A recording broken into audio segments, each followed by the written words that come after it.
Welcome to Halaal plate. ഞാൻ മിൻഹ. അപ്പോൾ ഇന്ന് ഞാൻ വന്നിട്ടുള്ള നല്ല അടിപൊളിയായിട്ടുള്ള ഒരു ചിക്കൻ കുഴിമന്തി റെസിപ്പി ആയിട്ടാണ് കേട്ടോ. അപ്പോൾ എല്ലാവർക്കും കുഴിമന്തി ഭയങ്കര ഇഷ്ടമായിരിക്കില്ലേ. അപ്പോൾ ആ ഒരു റെസിപ്പി ആയിട്ടാണ് ഇന്ന് വന്നിട്ടുള്ളത്. അപ്പോൾ ഇതെങ്ങനെ ഉണ്ടാക്കാൻ നോക്കിയാലോ. അപ്പോൾ അതിന് മുമ്പ് ചാനൽ സബ്സ്ക്രൈബ് ചെയ്യാത്തവരാണെങ്കിൽ സബ്സ്ക്രൈബ് ചെയ്യുക, പിന്നെ ഒപ്പം കാണുന്ന ബെൽ ഐക്കണിൽ ഓൾ കൂടി ക്ലിക്ക് ചെയ്യുക.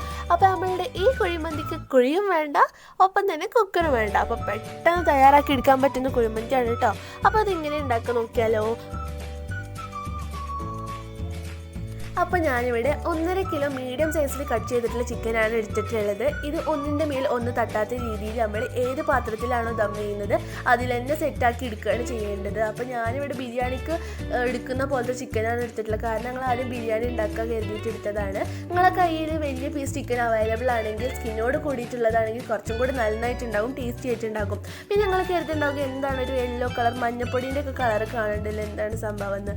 അതിവിടെ 2 ദിവസമായിട്ട് കറണ്ടില്ലാത്ത കൊണ്ടും വെച്ച് ചിക്കൻ നാശാവാതിക്കാൻ വേണ്ടിയിട്ട് മഞ്ഞപ്പൊടി വെള്ളത്തിലൊന്ന് തിളപ്പിച്ച് വെച്ചതാണ് കേട്ടോ. അപ്പോൾ നമ്മളുടെ ചിക്കനിലോട്ട് ആവശ്യമായിട്ടുള്ള മസാല പൗഡേഴ്സൊക്കെ ചേർത്ത് നമുക്ക് റെഡിയാക്കി എടുക്കുകയാണ് ചെയ്യേണ്ടത്. അപ്പോൾ ഞാനിവിടെ 1.25 സ്പൂൺ അളവിൽ പട്ട, ഗ്രാമ്പു, ഏലക്ക മുതലായവ പൊടിച്ചിട്ട് ചേർത്തി കൊടുക്കുന്നുണ്ട്. ഇനി നമുക്കിതിലോട്ട് വേണ്ടത് എരിവിന് ആവശ്യമായിട്ടുള്ള പെപ്പർ പൗഡറാണ്. അപ്പോൾ ഒരു 1.5 സ്പൂൺ അളവിലാണ് ഞാൻ പെപ്പർ പൗഡർ ചേർത്തി കൊടുക്കുന്നത്. അപ്പോൾ നിങ്ങളുടെ എരിവനുസരിച്ച് നിങ്ങൾക്ക് ചേർക്കാവുന്നതാണ്. ഇനി നമുക്കിതിലോട്ട് വേണ്ടത് ഫുഡ് കളറാണ്. അപ്പോൾ ഇത് ടേസ്റ്റിന് ബാധിക്കുന്നതേ അല്ല, ഒരു കാണാനൊരു ഭംഗിക്ക് വേണ്ടി മാത്രമാണ് കേട്ടോ. ഇനി നമുക്കിതിലോട്ട് മാഗി ക്യൂബ് ആഡ് ചെയ്യാം. അപ്പോൾ ഞാനിവിടെ 2 മാഗി ക്യൂബാണ് യൂസ് ചെയ്യുന്നത്. അപ്പോൾ ഇത് നന്നായിട്ടൊന്ന് പൊടിച്ച് ഇതിലോട്ട് ചേർത്തി കൊടുക്കുകയാണ് ചെയ്യേണ്ടത്. അപ്പോൾ ഇത് ഒരിക്കലും സ്കിപ്പ് ചെയ്യാൻ പാടില്ല കേട്ടോ. അപ്പോൾ മന്തിൻ്റെ അത്ര ടേസ്റ്റ് പോകും. ഇനി നമുക്കിതിലോട്ട് വേണ്ടത് ചെറിയ ജീരകം പൊടിച്ചതാണ്. ഇതും കൂടി ചേർത്തിട്ട് ഇത് നന്നായിട്ടൊന്ന് മിക്സ് ചെയ്ത് കൊടുക്കുകയാണ് ചെയ്യേണ്ടത്. അപ്പോൾ ഈ ഫുഡ് കളർ ഹെൽത്ത് വൈസ് നല്ലതൊന്നുമല്ല, പക്ഷെ നമ്മൾ ഈ മന്തിൻ്റെ ഒരു കാണാനൊരു ഭംഗിക്ക് വേണ്ടി മാത്രം ചേർത്തി കൊടുക്കുന്നതാണ് കേട്ടോ. അപ്പോൾ വീട്ടിലുള്ളവർക്ക് വേണ്ടിയിട്ടാണ് തയ്യാറാക്കുന്നത് വെച്ചാൽ ആഡ് ചെയ്തിട്ടില്ലെങ്കിൽ കുഴപ്പമൊന്നുമില്ല കേട്ടോ. ഇനി നമുക്കിതിലോട്ട് ഓയിൽ ആഡ് ചെയ്യാം. അപ്പോൾ ഒരു 3/4 കപ്പ് അളവിലാണ് ഞാനിവിടെ ഓയിൽ യൂസ് ചെയ്യുന്നത്. കോക്കനട്ട് ഓയിൽ യൂസ് ചെയ്യാൻ പാടില്ല കേട്ടോ, ഗോൾഡ് വിന്നർ ഓയിലാണ് നല്ലത്. ഇതും കൂടെ ചേർത്തിട്ട് നന്നായിട്ടൊന്നും കൂടെ മിക്സ് ചെയ്ത് കൊടുക്കുകയാണ് ചെയ്യേണ്ടത്.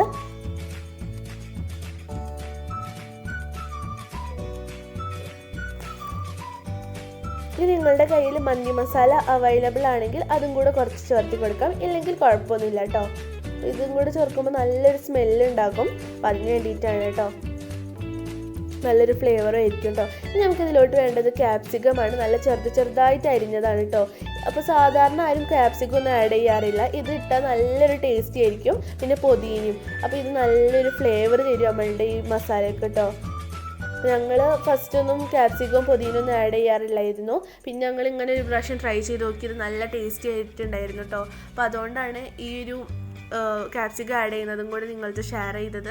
നല്ല ടേസ്റ്റി ആയിട്ടുണ്ടാകും.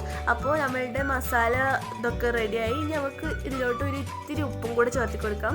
മാഗി ക്യൂബിലും മന്തി മസാലയിലൊക്കെ ഉപ്പുണ്ടാകും, അപ്പോൾ അതനുസരിച്ച് ഇത്തിരി ഉപ്പ് ചേർക്കുക. പിന്നെ ഞാനിവിടെ ഫോർക്ക് വെച്ച് ഒന്ന് കുത്തി കൊടുക്കുന്നുണ്ട് കേട്ടോ, അപ്പോൾ മസാലയൊക്കെ നന്നായിട്ട് പിടിക്കാനായിട്ട്. ഇനി നമുക്ക് മന്തി റൈസ് റെഡിയാക്കി എടുക്കാം. അപ്പോൾ ഞാനിവിടെ ഇന്ത്യൻ ഗേറ്റിൻ്റെ ഗോൾഡ് മന്തി റൈസാണ് യൂസ് ചെയ്യുന്നത്. ഇനി വൈറ്റ് ആണെങ്കിലും കുഴപ്പമൊന്നുമില്ല കേട്ടോ.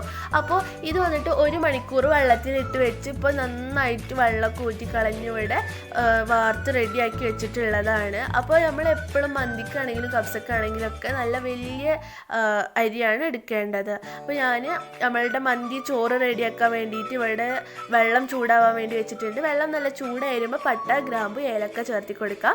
പിന്നെ ഇതിലോട്ട് വേണ്ടത് ഒരു ഡ്രൈ ലെമനാണ് കേട്ടോ, അപ്പോൾ നമ്മൾ കബ്സക്കൊക്കെ ഇടുന്നത്. ഇനി നമുക്ക് ഇതിലോട്ട് ഒരു 1/2 കപ്പ് അളവിൽ ഓയിലും കൂടി ചേർത്തി കൊടുക്കാം. നമ്മൾ ഓയിൽ എന്തിനാണ് ചേർക്കുന്നത് വെച്ചാൽ ഈ അരി ഒട്ടിപ്പിടിച്ച് നിൽക്കാതിരിക്കാൻ വേണ്ടിയിട്ടാണ്, നന്നായിട്ട് വേറിട്ട് നിൽക്കാൻ വേണ്ടിയിട്ടാണ് കേട്ടോ. അപ്പം ഇതൊക്കെ നന്നായി ചൂടായി വരുമ്പോൾ നമ്മൾ കഴുകി വൃത്തിയാക്കി വെച്ചിട്ടുള്ള നമ്മളുടെ റൈസ് ഇതിലോട്ട് ചേർത്തി കൊടുക്കുകയാണ് ചെയ്യേണ്ടത്. അപ്പോൾ നമ്മളിത് നെയ്ച്ചോറ് പോലെ വറ്റിച്ചെടുക്കല്ല, ഊറ്റി കളയുകയാണ് ചെയ്യേണ്ടത് കേട്ടോ. അപ്പോൾ ഇത് ചേർത്തി കൊടുത്തിട്ട് നമുക്ക് ആവശ്യത്തിന് ഉപ്പും കൂടെ ചേർക്കാം. അപ്പോൾ ഞാനിവിടെ കല്ലുപ്പാണ് യൂസ് ചെയ്യുന്നത്. നിങ്ങൾക്ക് സാധാരണ ഉപ്പ് വേണമെങ്കിലും ചേർക്കാവുന്നതാണ് കേട്ടോ. അപ്പോൾ നമ്മൾ ഈ സമയത്ത് നമ്മളുടെ ചിക്കന് ഇവിടെ വെച്ചിട്ടുണ്ട്. 5 മിനിറ്റ് ഹൈ ഫ്ലെയിമിലാണ് നമ്മൾ ചിക്കൻ വെക്കേണ്ടത് കേട്ടോ. അപ്പോൾ ഇതൊന്ന് നമ്മൾ ഫ്രൈ ചെയ്യുന്ന പോലെ ആയിട്ടുണ്ടാവുക. അതൊന്ന് ആയി വരുമ്പോൾ നമുക്ക് ഇതിലോട്ട് കുറച്ച് പെപ്പർ കോണും കൂടെ ചേർത്തി കൊടുക്കാം. കുരുമുളക് ചേർത്തി കൊടുക്കുകയാണ് ചെയ്യേണ്ടത്. എന്നിട്ട് ഇതൊന്നായി വരുമ്പോൾ നമുക്കിതൊന്ന് തിരിച്ചിട്ട് കൊടുക്കാം. പിന്നെ നമുക്ക് ലോ ഫ്ലെയിമിൽ വെക്കുകയാണ് ചെയ്യേണ്ടത് കേട്ടോ. 5 മിനിറ്റ് ഹൈ ഫ്ലെയിമും പിന്നെ ലോ ഫ്ലെയിമിൽ വെച്ചിട്ട് റെഡിയാക്കി എടുക്കുകയാണ് ചെയ്യേണ്ടത്. ഇത് കുറേ നേരം വെക്കാൻ പാടില്ല. കുറച്ച് നേരം വെച്ചിട്ട് പിന്നെ നമ്മൾ നന്നായിട്ടൊന്ന് മറിച്ചിടുകയാണ് ചെയ്യേണ്ടത്. ഇതുപോലെ ഒരു സൈഡാകുമ്പോൾ ഒന്ന് മറിച്ചിട്ട് കൊടുക്കുക. ഈ സമയം കൊണ്ട് നമ്മളുടെ റൈസ് ഇവിടെ റെഡി ആയിട്ടുണ്ട്. വെള്ളമൊക്കെ നന്നായിട്ട് വാർത്തെടുത്ത് നമ്മളുടെ ചിക്കനും റെഡി ആയിട്ടുണ്ടല്ലോ, അതിലോട്ട് ചേർത്തി കൊടുക്കുകയാണ് ചെയ്യേണ്ടത്. അപ്പോൾ ചിക്കൻ എപ്പോഴും നമ്മളിപ്പോൾ ലോ ഫ്ലെയിമിലാണ് കേട്ടോ വെക്കേണ്ടത്, അല്ലെങ്കിൽ അടി പിടിക്കും. അപ്പോൾ നമ്മളുടെ റെഡിയാക്കി വെച്ചിട്ടുള്ള റൈസ് ഇതിൻ്റെ മുകളിലോട്ട് ഇട്ട് കൊടുക്കുകയാണ് ചെയ്യേണ്ടത്. അപ്പോൾ നമ്മൾ മന്തി ഇവിടെ ഓൾമോസ്റ്റ് റെഡി ആയി കഴിഞ്ഞു. ഇനി നമ്മളിതൊന്ന് ദമ്മിലിടും കൂടിയാണ് ചെയ്യേണ്ടത്. ഇതിൻ്റെ മുകളിൽ നമുക്ക് കുറച്ച് ചില്ലി കുത്തി കൊടുക്കുകയാണ് ചെയ്യേണ്ടത് കേട്ടോ. ഇത് വേണമെങ്കിൽ തിന്നാൻ സമയം നമുക്ക് എടുത്ത് കളയും ചെയ്യാം, അല്ലെങ്കിൽ ഇങ്ങനെ വെക്കും ചെയ്യാം കേട്ടോ. നല്ലൊരു ടേസ്റ്റും ആയിരിക്കും, അതിൻ്റെ ഒരു ഫ്ലേവറും കൂടെ വരും. ഇനി നമുക്കിതിലോട്ട് മഞ്ഞപ്പൊടിയും വെള്ളം കൂടെ കലക്കി ആ ഒരു കളർ വാട്ടറും കൂടെ ഇതിലോട്ട് ചേർത്തി കൊടുക്കാം. റെഡ് കളർ ആഡ് ചെയ്യേണ്ട ആവശ്യമില്ല, കാരണം ചിക്കനിൽ ഇനി വരും കേട്ടോ. ഇനി നമുക്ക് ഇതിലോട്ട് കനലും കൂടെ ഒരു പാത്രത്തിൽ വെച്ചിട്ട് ഇതും കൂടെ വെച്ചെടുത്തിട്ട് ഇതിൻ്റെ മുകളിൽ കുറച്ച് ഓയിലും കൂടെ ആഡ് ചെയ്ത് കൊടുത്താൽ നമ്മൾ കടയിൽ നിന്നൊക്കെ വാങ്ങുന്ന ആ ഒരു പുക ടേസ്റ്റ് വരും. നമുക്കിത് ക്ലോസ് ചെയ്ത് വെച്ചിട്ട് ഇതിൻ്റെ മുകളിൽ എന്തെങ്കിലും വെയിറ്റും കൂടെ വെക്കുകയാണ് ചെയ്യേണ്ടത്. അരമണിക്കൂർ കഴിഞ്ഞ് നമ്മൾ ദമ്മിലിട്ട മന്തി റൈസ് ഇവിടെ ഓപ്പൺ ചെയ്യാൻ പോവുകയാണ്. ഒക്കെ ഇവിടെ പാകത്തെ വേവും ഒക്കെ ഇവിടെ റെഡിയായി വന്നിട്ടുണ്ട്. അടിയിലൊന്നും പിടിച്ചിട്ടില്ല എന്നാണ് കരുതുന്നത്. അപ്പോൾ നമുക്ക് ഈ കനലൊന്ന് മാറ്റി വെച്ചിട്ട് ഇത് നന്നായിട്ടൊന്ന് മിക്സ് ചെയ്തെടുക്കാം. ഈ കളറൊക്കെ ഒന്ന് മിക്സ് ആവണമല്ലോ, അപ്പോഴാണ് ശരിയായി വരിക. മാഷാ അല്ലാഹ്. അപ്പോൾ നന്നായിട്ട് നമ്മളുടെ മന്തി റൈസ് ഇവിടെ റെഡി ആയിട്ടുണ്ട്. അപ്പോൾ എല്ലാവർക്കും ഇത് ഇഷ്ടമായെന്ന് കരുതുന്നു കേട്ടോ. അപ്പോൾ അടിയിലൊന്നും പിടിച്ചിട്ടില്ല, നല്ല പാകത്തെ വേവൊക്കെ ആയിട്ട് നല്ല അടിപൊളിയായിട്ട് നമ്മളുടെ മന്തി റൈസ് ഇവിടെ റെഡി ആയിട്ടുണ്ട്. ചൂടോട് കൂടി കഴിക്കുകയാണെങ്കിൽ നല്ല ടേസ്റ്റി ആയിരിക്കും കേട്ടോ. അപ്പോൾ ഇതിന് കോമ്പിനേഷൻ എന്ന് പറയുന്നത് മയോനൈസും പിന്നെ നമ്മളുടെ ആ ടൊമാറ്റോ കപ്സൊക്കെ ഉള്ള മറ്റേ അറബിക് സോസുമാണ്, ടൊമാറ്റോ സോസും കൂടെയാണ് കേട്ടോ. അപ്പോൾ എല്ലാവർക്കും ഈ ഒരു റെസിപ്പി ഇഷ്ടമായെന്ന് കരുതണേ. അപ്പോൾ ഇഷ്ടമായ ലൈക്ക് ചെയ്യുക, പിന്നെ മറക്കാണ്ട് ഷെയർ ചെയ്യുക. പിന്നെ നിങ്ങൾ ഇത് ട്രൈ ചെയ്യുകയാണെങ്കിൽ ഇതിൻ്റെ ഫീഡ്ബാക്കും കമൻറ്റ് ചെയ്യാൻ ആരും മറക്കരുത് കേട്ടോ.